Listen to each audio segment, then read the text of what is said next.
Madame, Monsieur, bonjour et bienvenue au Flash Info de ce 10e jour du mois de septembre de l'année 2025 sur Kivu Morning Post. À la une, dans l'est de la République démocratique du Congo, le général Olivier Gassita a quitté Uvira, chef-lieu provisoire du Sud Kivu, pour Bujumbura, capitale du Burundi, à 3 heures du matin le 9 septembre 2025. Son départ, signalé par des sources sécuritaires à Kivu Morning Post, intervient après des contestations des Wazalendo et d'un groupe de la société civile. Il a ensuite pris son vol pour Kinshasa le même jour. Détail avec vous, Blaise Bassabossé. La manifestation du 8 septembre, organisée par des groupes de la société civile et soutenue par le mouvement Wazalendo, a été marquée par des affrontements entre les manifestants et les forces armées de la RDC. Le bilan est tragique. Selon la société civile, au moins 7 personnes ont perdu la vie, tandis que l'armée n'admet qu'un mort et 9 blessés. L'incident a atteint son paroxysme à la fin de la marche, avec un total de 10 blessés confirmés par l'hôtel de ville.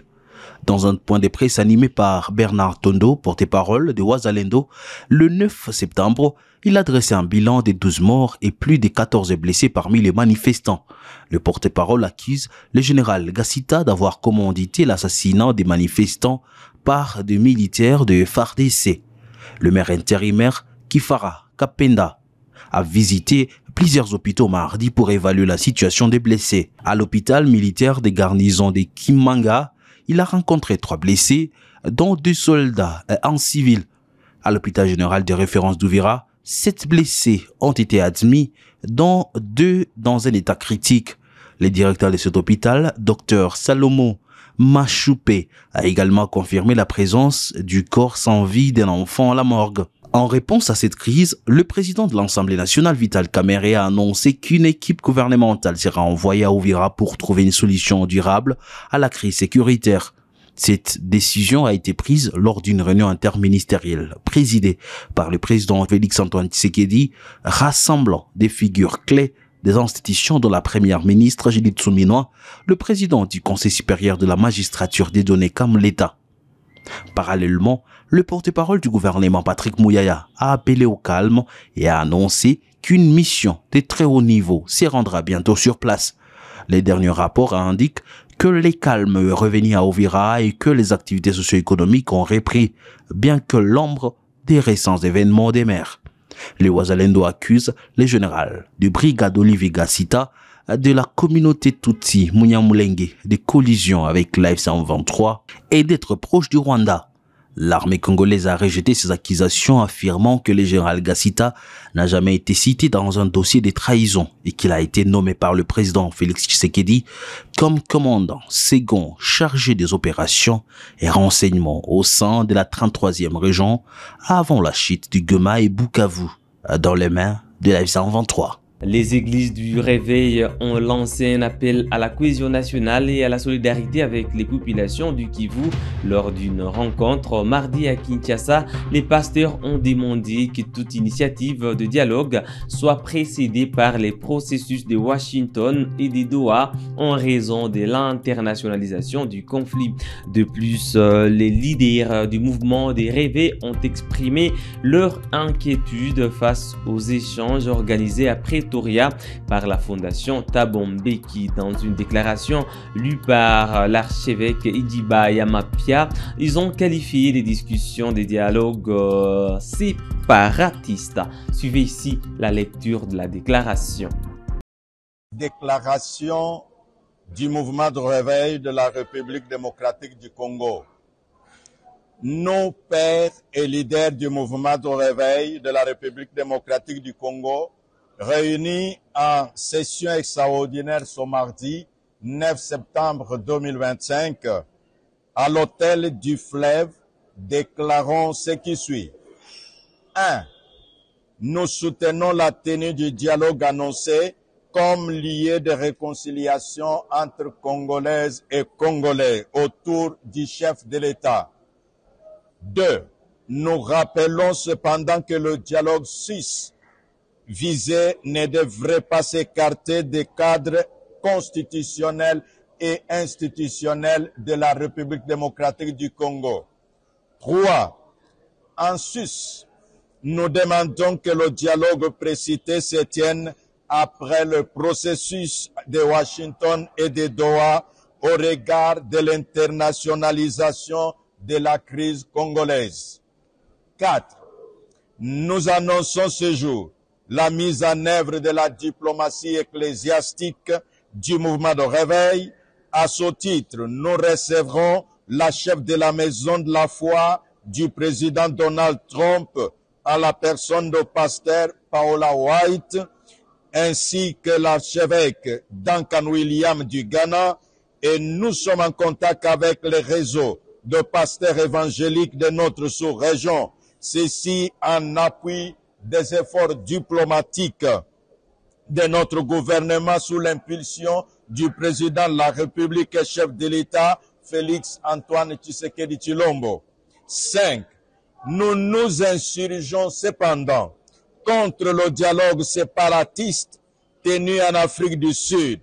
En effet, l'initiateur du dialogue a tenu dans un passé récent des propos de nature à diviser le peuple congolais.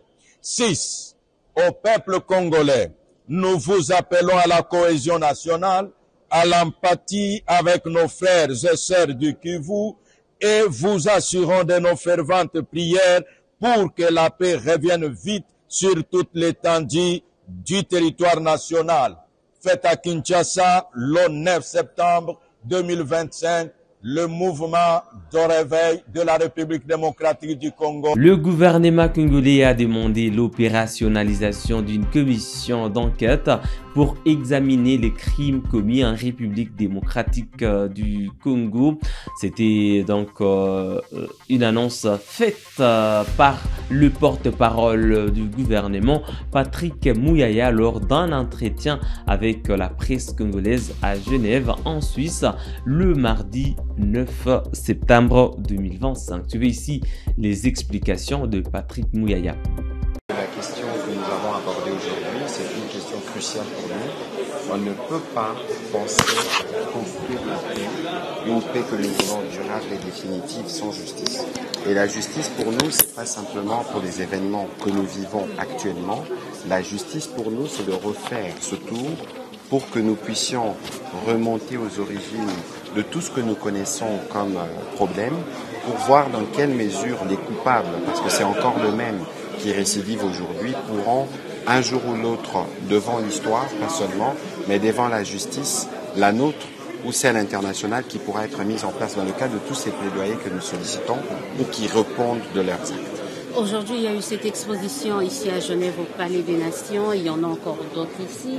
Dans ce cadre, après ce plaidoyer qu'on vient de sortir, c'est quoi le message que la RDC veut faire passer à travers... Le message principal, donc là, c'est un side event parce que demain, il y aura un dialogue interactif. Évidemment, on reviendra notamment sur le dernier rapport de la mission d'établissement des faits qui a été commandé par le haut-commissaire. Mais aujourd'hui, il fallait présenter au monde ce qui constitue pour nous un pilier de notre action. Parce que le président de la République, en décidant de la création du FONAREV, qui est financé par la redevance minière, il voulait donner une réponse nationale. Parce que le plus souvent, lorsqu'on parle de victimes, lorsqu'on parle de justice, lorsqu'on parle de réparation, on pense que ce sont nos partenaires, ceux de l'extérieur, qui doivent venir. Ici, c'est un exemple d'un engagement national. On utilise les fonds des ressources minières pour réparer ceux qui sont tués à cause de nos mines. Je ne sais pas si vous comprenez plus ou moins l'analogie.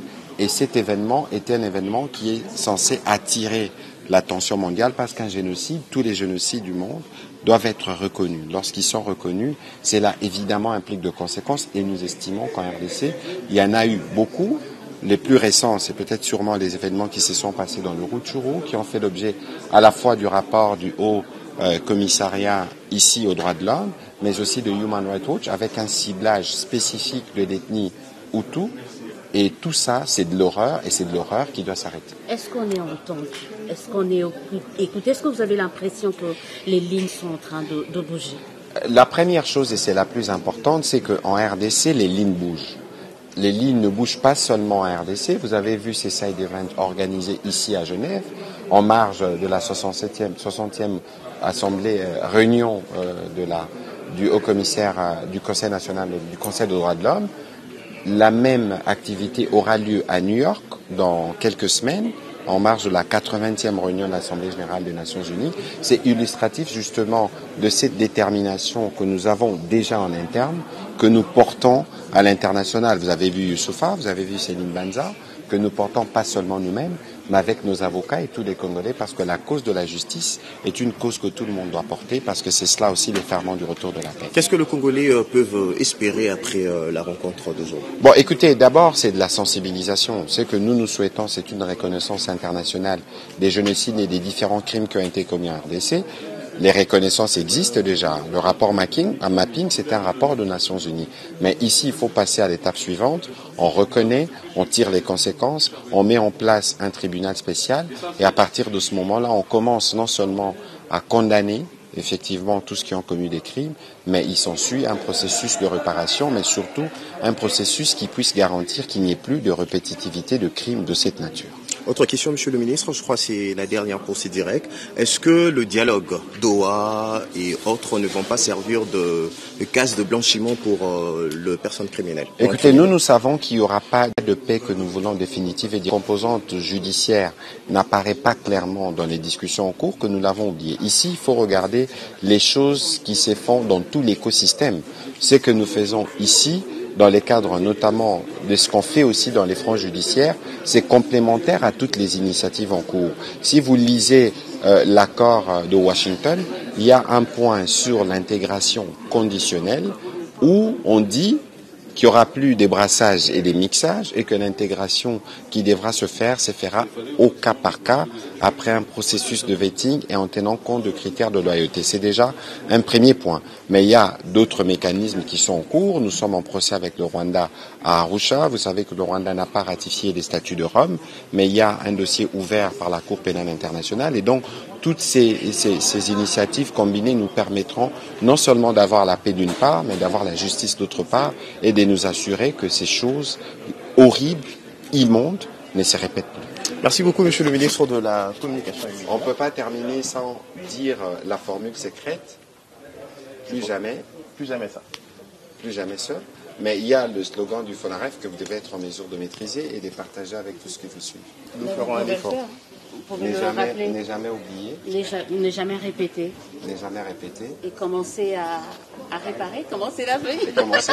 C'est un petit. On est dans le bon. On est dans le bon. L'idée reste la même. On est dans le bon. Pas que pour nous, pour tous. Ne jamais répéter.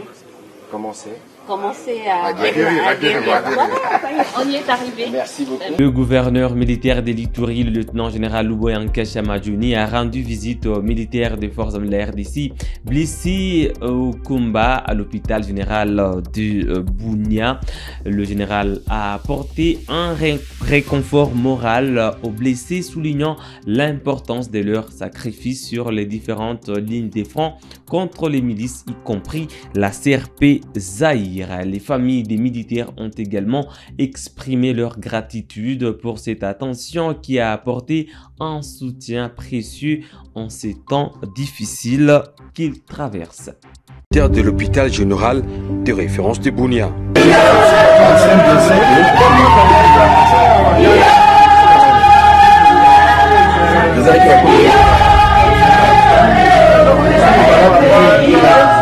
Des visites qui ont suscité de l'euphorie dans les cœurs des femmes, enfants et connaissances de ces blessés militaires.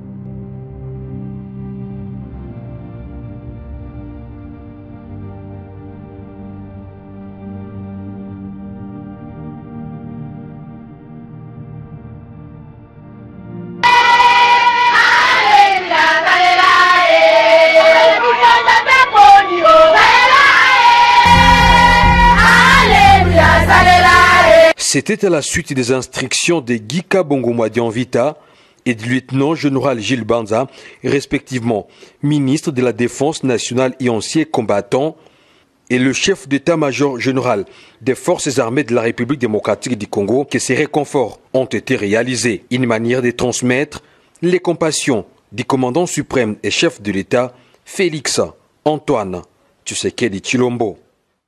Madame, Monsieur, c'est tout pour le Flash Info sur Kivu Morning Post. Merci à vous de l'avoir suivi du début à la fin. N'oubliez pas de vous abonner à la chaîne si vous êtes nouveau ou si vous ne l'avez pas encore fait.